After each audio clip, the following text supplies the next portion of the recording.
The Canadian Football League playoffs kick off this coming weekend, and you can bet TV ratings will be heavily scrutinized. Last year, viewership was down 25%, and some took that as a worrying signal of waning interest in the league.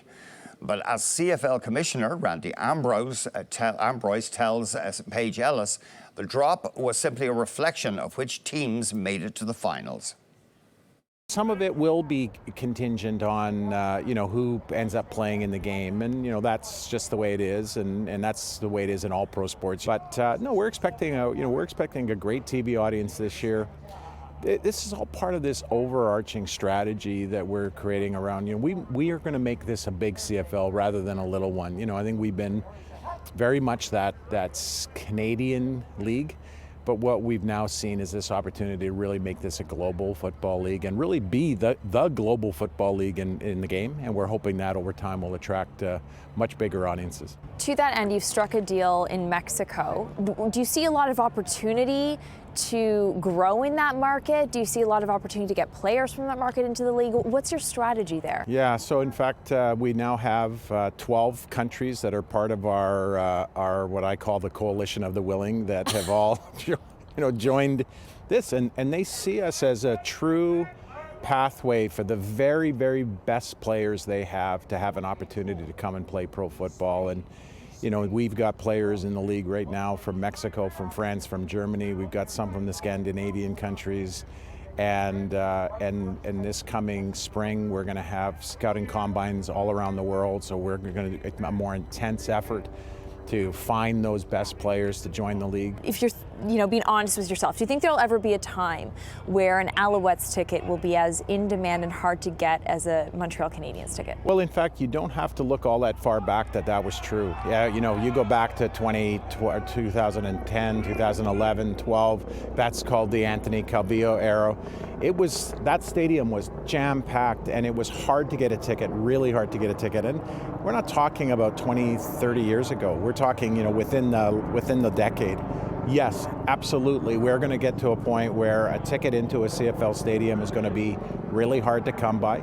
We still, obviously, part of our strategy is to make this game affordable. So we want this to be in every Canadians league. And we're seeing today the pressures that you have on the average Canadian family to have a pro sports affiliation, to be able to go to games, because there's affordability challenges. We want to be that league that everyone can be a fan of. To that end, the oil patch is struggling. How concerned are you about the health of the sports teams you have, or of the CFL teams you have out there? How concerned are you about the audience's ability to attend those games? Well, you have to be sensitive to the fact that Alberta's gone through a hard stretch here with the energy sector being under pressure.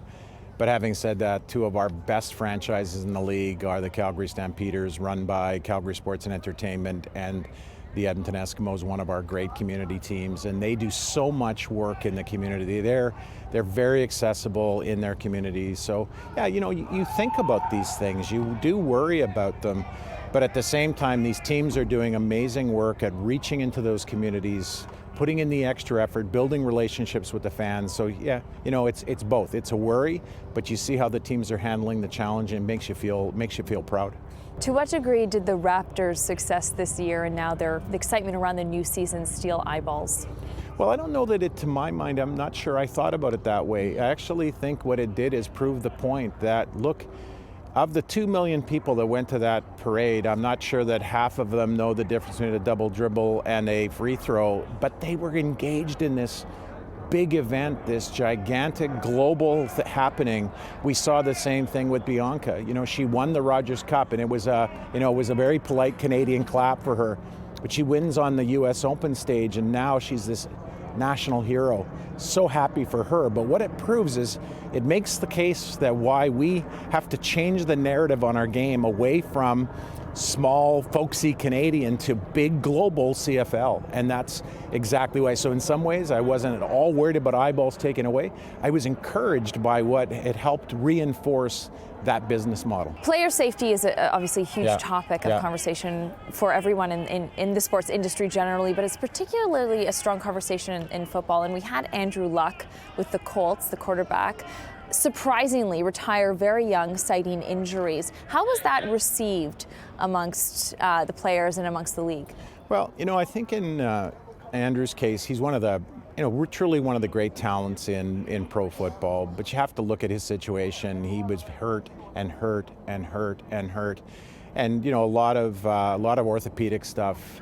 And that just wears on a person. I know myself, I had knee surgery 5 times, and after a while you're like, wow, I'm not sure this is as much fun as you think it is. But I look back and say it was the greatest thing I ever did was play this game. So much of the success I've enjoyed in my life has come because I played the game of football.